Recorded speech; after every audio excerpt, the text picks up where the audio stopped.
OK. Alors, on était en train de parler des différentes phases de combustion dans les moteurs diesel. Alors, on peut premièrement détecter, si vous voulez, la première phase, ou phase initiale, qui va être limitée par premièrement le début d'injection du combustible, jusqu'à, si vous voulez, le détachement des courbes de compression et de combustion. Ce qui va se passer est que durant ce temps-là, qu'on appelle délai d'auto-inflammation, quand on injecte le combustible, déjà, on est arrivé à une pression et température assez élevée, mais on n'a pas instantanément, si vous voulez, l'auto-inflammation. On a besoin d'un certain temps, ce qu'on appelle délai d'auto-inflammation, qui va être limité par le début d'injection du combustible et le point de détachement entre courbes de compression et de combustion. Maintenant, la deuxième phase, si vous voulez, هلا هن 4 phases بس بنعتبر هيدي بنسميها تيتا initial انه pour le délai. Et on utilise les symboles θ1, θ2, θ3 pour les phases suivantes. Alors, pour la deuxième phase, elle est limitée elle commence lors du détachement entre les deux courbes jusqu'à atteindre la pression maximale. Et alors, si vous voulez, c'est très semblable à la deuxième phase dans le cas du moteur à essence. Et maintenant, la troisième phase est limitée par le point de pression maximale et le point de température maximale. Jusqu'ici, deuxième et troisième phase sont identiques au cas du moteur essence. La première phase ici représente le délai d'auto-inflammation. Dans l'essence, elle représente le temps de propagation de la flamme. Et la différence majeure, c'est la quatrième phase. Dans le cas du moteur à essence, on considère que la température maximale correspond à la fin de combustion. Alors que dans le cas de diesel, c'est différent. Pourquoi? Car on considère ici, si vous voulez, que même si la température a abouti à son maximum, ce n'est pas la fin de la combustion. Car on sait que dans le diesel, on observe expérimentalement que les gaz continuent à brûler pendant une certaine partie de la détente. Jusqu'à, si vous voulez, que toute la quantité injectée va être brûlée, on considère que la combustion est en train de continuer. Et si vous observez la chute, si vous voulez, de température et de pression dans ce cas, va être beaucoup plus petite que les chutes dans l'essence. Et dans l'essence, vous voyez que la courbe, si vous observez la courbe de pression, on a élévation soudaine de pression, et puis cette pression va diminuer d'une façon rapide durant la détente. De même pour la température. Alors que pour le diesel, on va observer une partie où la pression ne va pas diminuer beaucoup. Même on peut avoir une certaine phase qu'on appelle à pression constante, et puis on a la diminution rapide. Alors c'est pour cela on peut considérer, et si on observe la température, c'est la même chose. La température ne va pas avoir une chute brusque après la température maximale. Et elle va diminuer, mais elle va diminuer d'une façon, si vous voulez, progressive, jusqu'à jusqu'à ce que tout le mélange injecté brûle. Et d'après la loi d'injection, cette durée va être affectée par la loi d'injection qu'on utilise. Quel le pourcentage qui brûle après, dans la partie de la détente est grand, plus la dernière phase va prendre plus de temps. OK? Alors, on va maintenant décrire les différentes phases.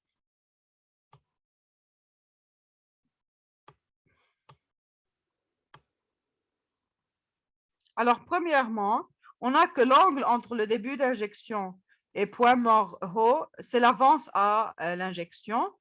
Au cours d'un certain temps après le début d'injection, la pression va varier à cause de la compression, mais la température en premier ordre et la pression s'abaisse parce qu'une portion de chaleur va être fournie pour l'échauffement et l'évaporation du combustible injecté. Alors, pendant ce temps-là, il y a naissance des centres d'inflammation et la pression va commencer à s'élever par suite du dégagement de chaleur. Et c'est pour cela qu'on peut détecter l'intervalle limité par le début d'injection et, si vous voulez, le point 2 qui est nommé délai d'inflammation. Maintenant, la deuxième phase est limitée par les points 2 et 3. Cette phase, c'est la phase de combustion rapide ou vive et dans laquelle la majorité des gaz va brûler et une partie grande du combustible injecté pendant le délai d'inflammation et une partie injectée durant la première phase va brûler et aboutir à une augmentation de pression très rapide. Alors, la flamme va se propager d'une façon rapide dans les zones où, durant le délai d'inflammation, ce qui va aboutir à que le combustible injecté va être déjà évaporé et mélangé avec l'air en concentration convenable à la combustion, ce qui va donner une augmentation brusque de pression. Maintenant, en général, l'injection se termine dans la première phase. Mais ce n'est pas toujours le cas. Ça dépend, si vous voulez, de la loi d'injection utilisée. Mais dans la plupart des cas, cette injection va être divisée entre, si vous voulez, du début d'injection jusqu'à la fin de la phase 1. En général, on limite, la grande partie des gaz va être injectée. Alors, parfois, la plus grande partie des combustibles va être injectée. Parfois, si on veut avoir, comme on a déjà dit, on veut augmenter un peu la combustion à pression constante, on peut jouer un peu avec la loi d'injection et continuer cette injection durant la phase 2. Okay? Alors, ça dépend de ce qu'on veut faire, mais dans la plupart des cas, l'injection va se terminer durant la première phase. Et alors, la flamme va se propager rapidement dans ces zones où, durant le délai d'inflammation, le combustible injecté va être déjà évaporé et mélangé avec l'air en concentration convenable à la combustion.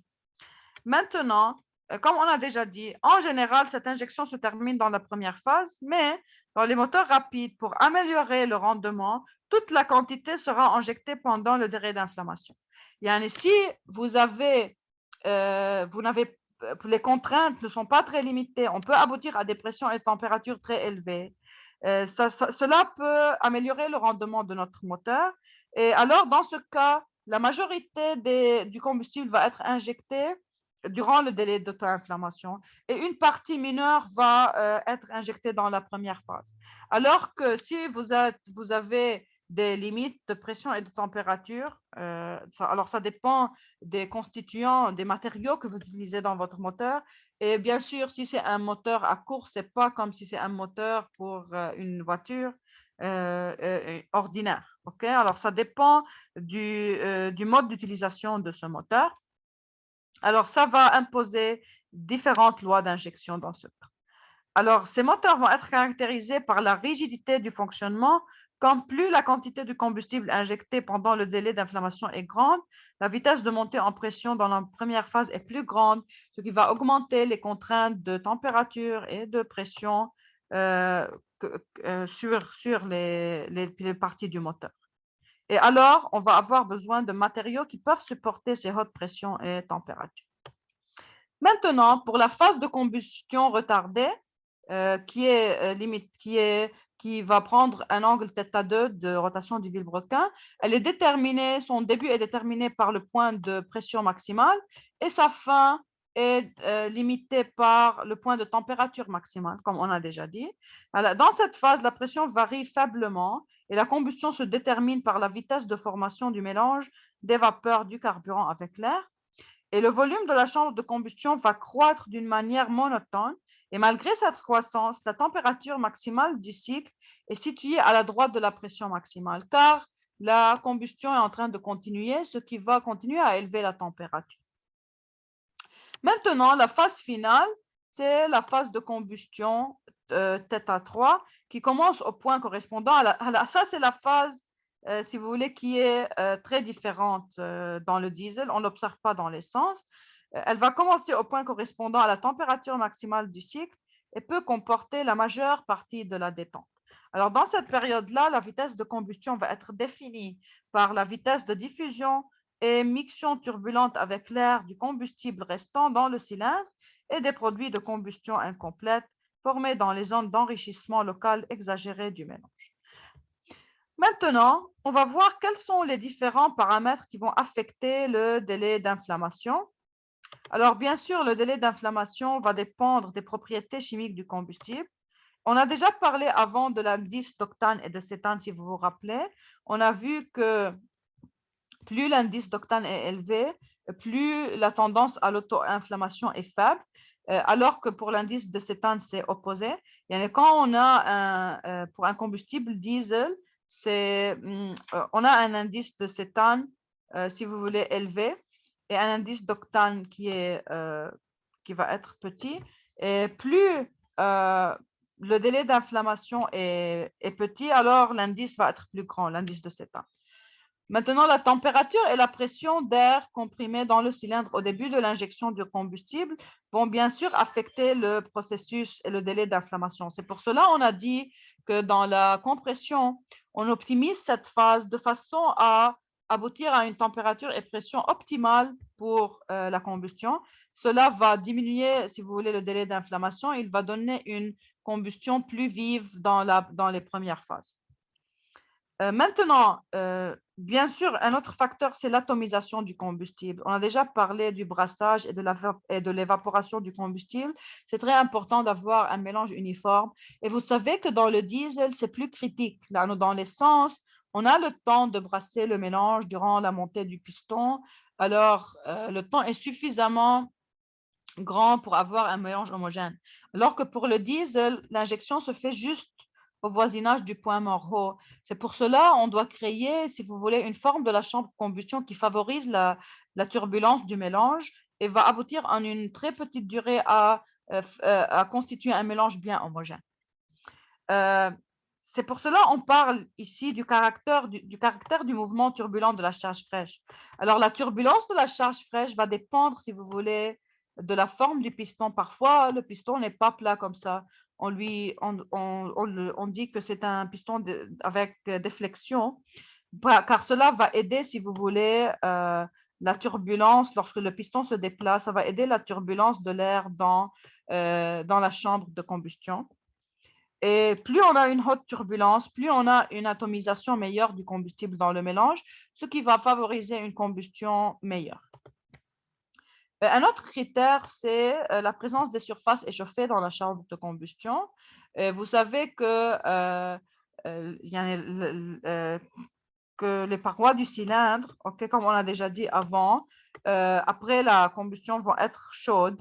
Et c'est pour cela des surfaces échauffées vont aider le processus de combustion car ça va minimiser les pertes de chaleur entre les parois et le mélange.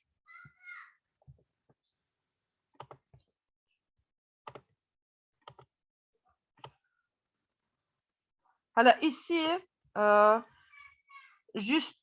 vous donne un exemple comment on peut modifier, si vous voulez, la forme géométrique du piston pour favoriser une turbulence meilleure. Et même pour les injecteurs, parfois, on peut injecter dans des directions différentes pour favoriser une meilleure turbulence et circulation du mélange dans la chambre de combustion, car cela va avoir un effet positif sur le brassage du mélange et le déroulement de la combustion. Maintenant, on va voir quels sont les facteurs qui ont une influence sur la combustion dans le diesel.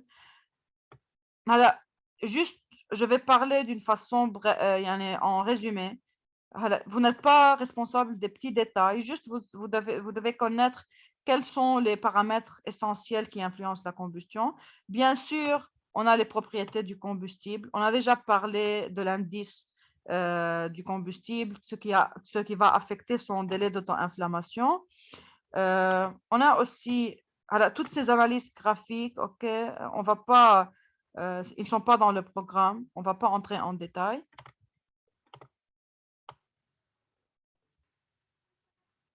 On a la deuxième caractéristique qui va affecter ce processus, c'est bien sûr le taux de compression, car avec l'élévation du taux de compression epsilon, la pression et température au début d'injection vont être plus élevées, ce qui va favoriser, si vous voulez, une réduction du délai d'inflammation.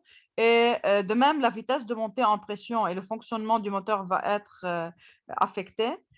Par contre, avec epsilon élevé, on doit augmenter la masse du système bielle-manivelle pour pouvoir supporter, si vous voulez, les contraintes de pression maximale et les pertes mécaniques élevées. Un autre facteur qui va affecter le processus de combustion, c'est l'avance à l'injection. On peut optimiser, si vous voulez, l'avance à l'injection de façon à obtenir une combustion optimale. Il ne faut pas le faire très tôt, car déjà, peut-être la pression et la température ne sont pas grandes d'une façon suffisante à causer l'auto-inflammation. Et bien sûr, si on a un grand retard, si l'avance d'injection est limitée, cela va causer que la majeure partie de la combustion va être après le point mort, ce qui n'est pas très bien, car on a vu que la phase 1 est la phase la plus importante où il y a propagation rapide de la combustion. Alors, l'avance à l'injection doit être étudiée et optimisée pour un bon déroulement du processus de combustion. Un autre paramètre très important qu'on a déjà parlé dans la section précédente, c'est la qualité d'atomisation et la durée d'injection. Alors, on a vu que c'est très important de fournir un mélange bien uniforme. C'est pour cela qu'on peut jouer avec la géométrie du piston, avec la turbulence du mélange, si vous voulez, en faisant l'injection dans plusieurs directions, ce qui va aboutir à un brassage plus uniforme et à un mélange prêt à s'auto-inflammer d'une façon plus rapide.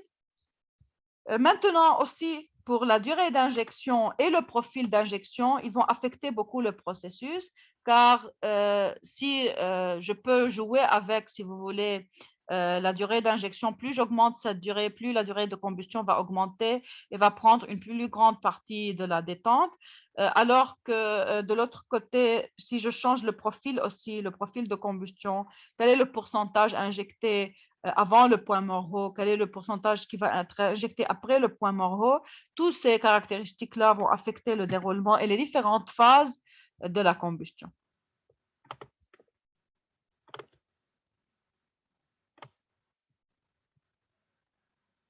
Okay.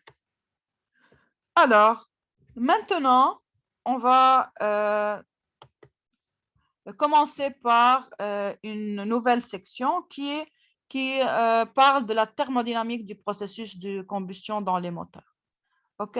Alors, dans cette partie-là, on va essayer de déterminer quelles sont, si vous voulez, les équations qui vont aboutir à la détermination de la température à la fin du processus de combustion. Alors, la chaleur dégagée lors de la combustion du mélange carburant et comburant est consommée à l'échauffement du fluide moteur et à la production du travail. Maintenant, une partie de cette chaleur va être perdue due à la transmission par les parois au système de refroidissement. Il est très difficile de faire le calcul thermodynamique du cycle réel en tenant compte de toutes ces pertes possibles, mais on va essayer d'écrire des équations et d'utiliser quelques coefficients, si vous voulez, qu'on peut déterminer expérimentalement. Alors, premièrement,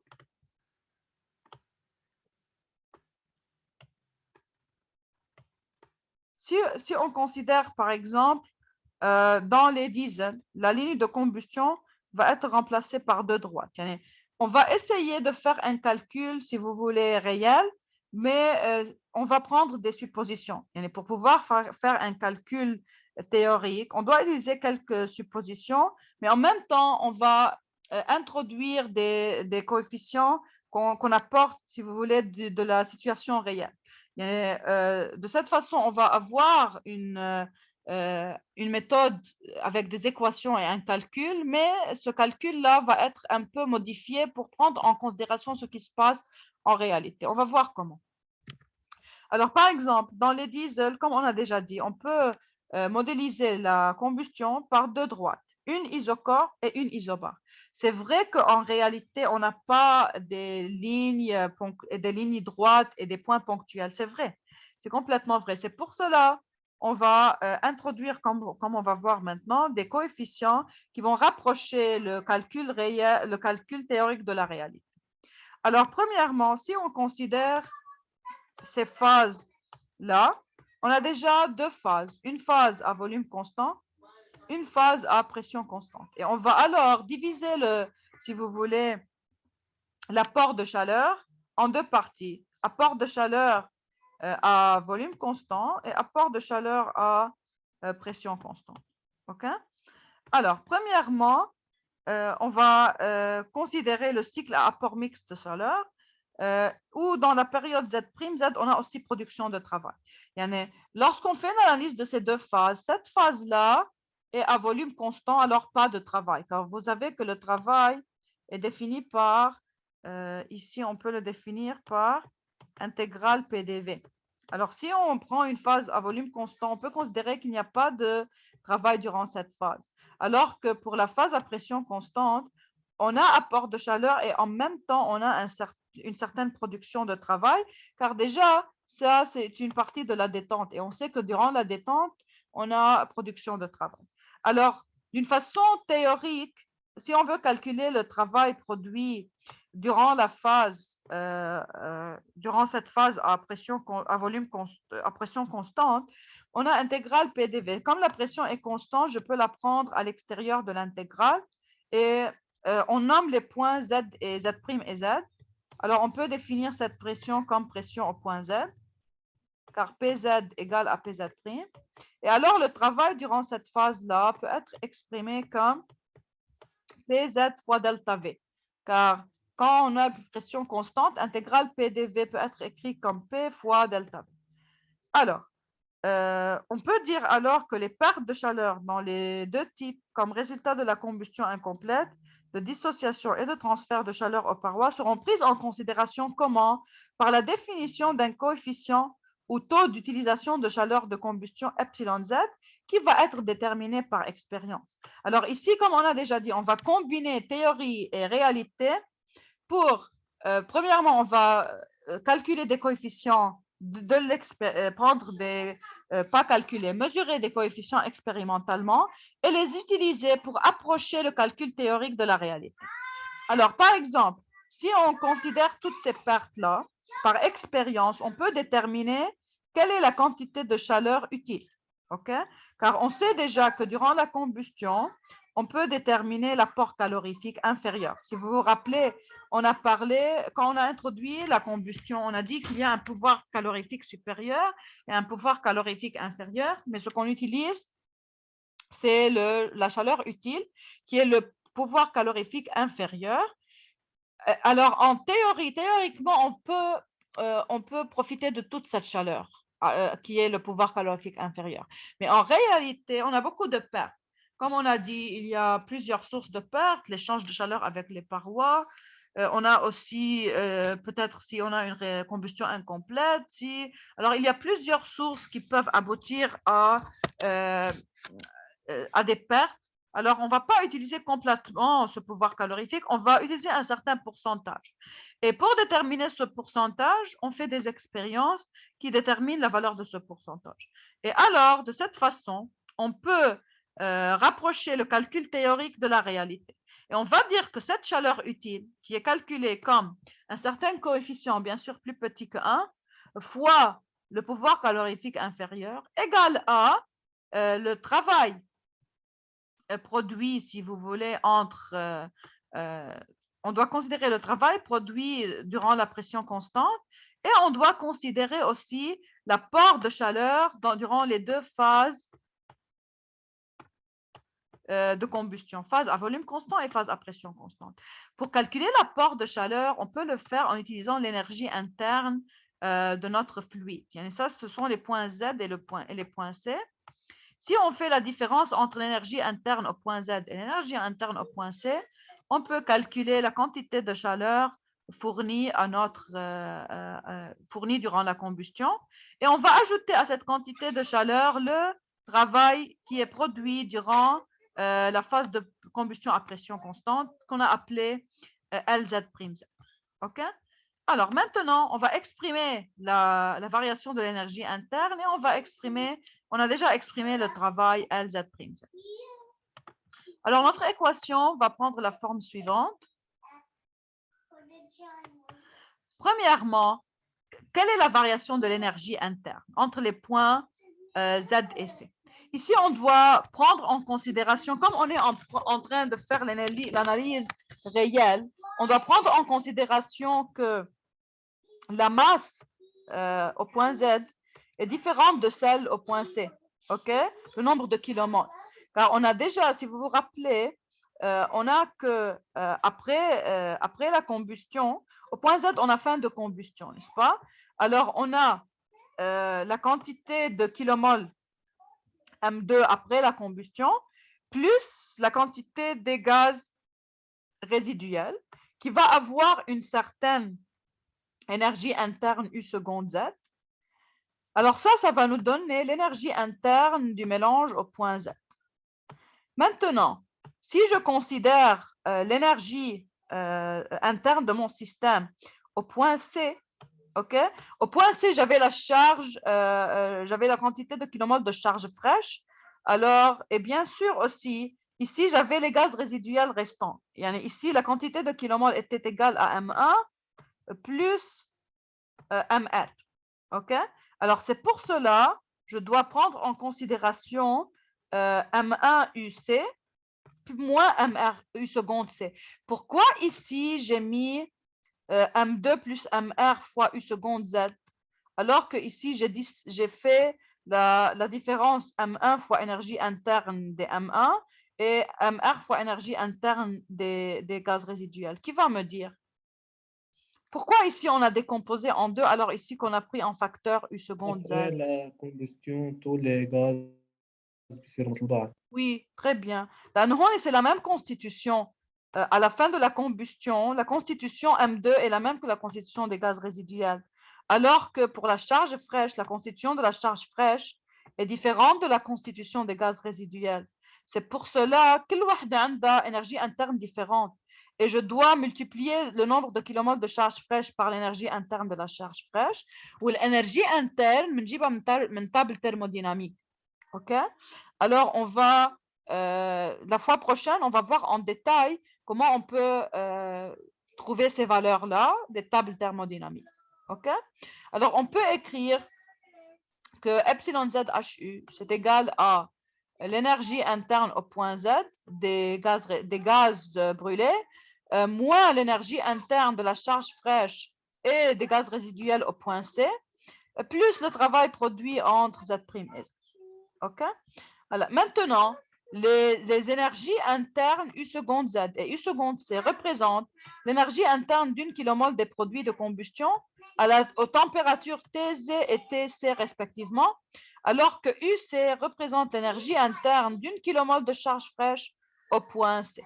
Et M1, M2, MR, comme vous le savez déjà, ce sont les nombres de kilomoles de charge fraîche, des gaz résiduels et des produits de combustion pour 1 kg de combustible introduit au cycle.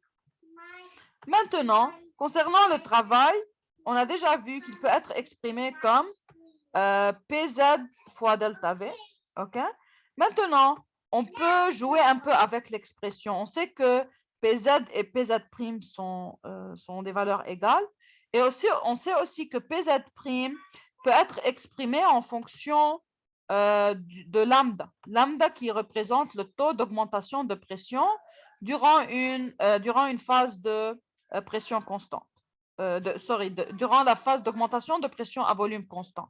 Entre les points C et Z', on a augmentation à volume constant et le rapport entre les deux pressions est donné par le taux d'augmentation de pression lambda.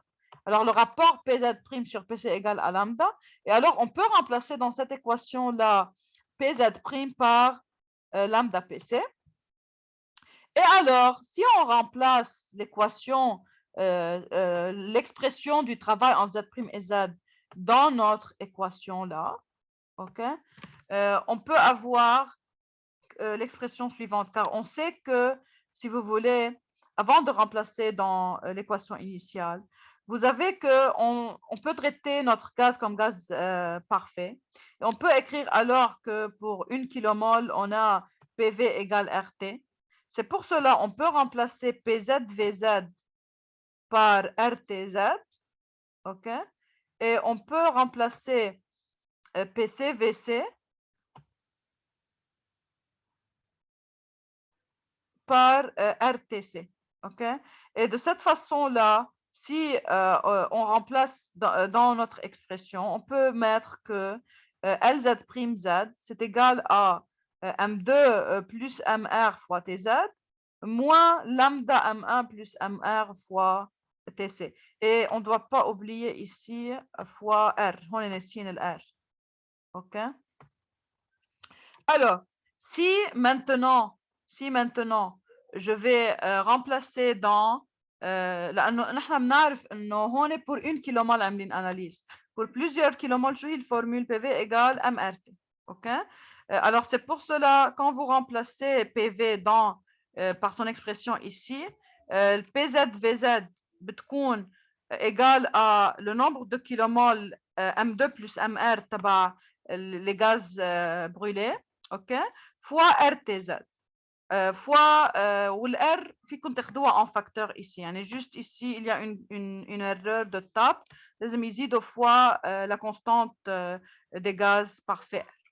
OK, alors maintenant si je remplace LZ' dans son expression l'équation initiale, OK, je vais aboutir à l'équation suivante. وهيدي l'équation, si vous voulez, c'est l'équation principale اللي حننطلق منها pour calculer les températures. نحن شو البيت تبعنا هلا؟ Le but, c'est de déterminer la température à la fin de compression. يعني on va voir que dans cette équation-là, حنوصل مثل كأنه l'équation بس فيها plusieurs inconnus parce qu'ils sont reliés. يعني on peut parfois déterminer par itération en utilisant les tables thermodynamiques la valeur de TZ. هنعمل كتير exemple تشوفوا كيف on peut déterminer la température à la fin de combustion en utilisant cette formule-là et en utilisant les tables thermodynamiques. OK?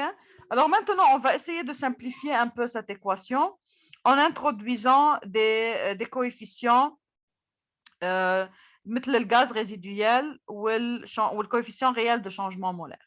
Alors ici, si vous voyez, si je divise tous mes termes par M1 fois 1 plus gamma résiduel, et en utilisant les coefficients suivants, définis suivants, je peux aboutir à une forme plus simplifiée de mon équation. خلينا نشوف كيف. On a déjà que par définition, gamma résiduel, c'est MR sur M1. Et on va définir un nouveau coefficient qu'on appelle coefficient réel de changement molaire. Et le coefficient de changement molaire est défini comme M2 plus MR sur M1 plus MR. OK, نحن قبل كنا حاطين, si vous vous rappelez, le coefficient de changement molaire هو M2 sur M1, بس ما كنا ناخد en considération la quantité de gaz résiduel. C'est pour cela on dit, pour définir le coefficient réel, mu R, on doit ajouter au numérateur plus MR et au dénominateur aussi plus MR. OK? Et maintenant, en divisant tous les termes تبعنا par M1 fois 1 plus gamma résiduel. شو هي M1 fois 1 plus gamma résiduel? C'est M1 fois 1 plus MR sur M1, c'est-à-dire c'est égal à M1 plus MR. OK? Alors, si je divise tous les termes de mon équation par M1 plus MR, je vais faire apparaître les coefficients gamma résiduel ou mu R et je vais pouvoir simplifier mes termes. عندي هون déjà, pour ce terme-là, quand je divise par M1, M1 divisé par M1 plus MR,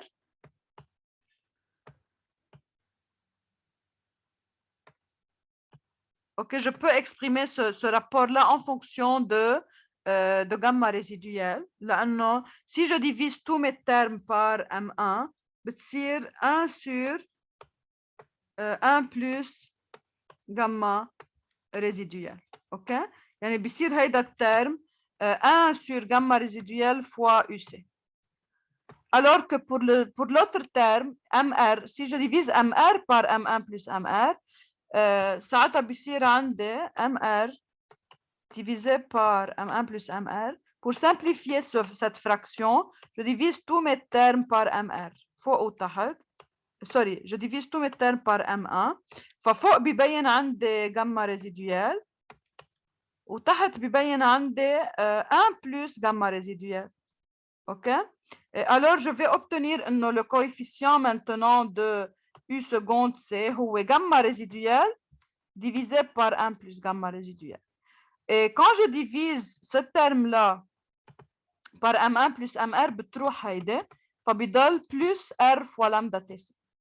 Maintenant, de l'autre côté, si je divise par M1 plus MR, بيبين عندي مين؟ هيدا الكوفيسيون اللي هو le coefficient réel de changement molaire. Enfin, juste, je fais cette division pour avoir une forme plus simplifiée de mon équation.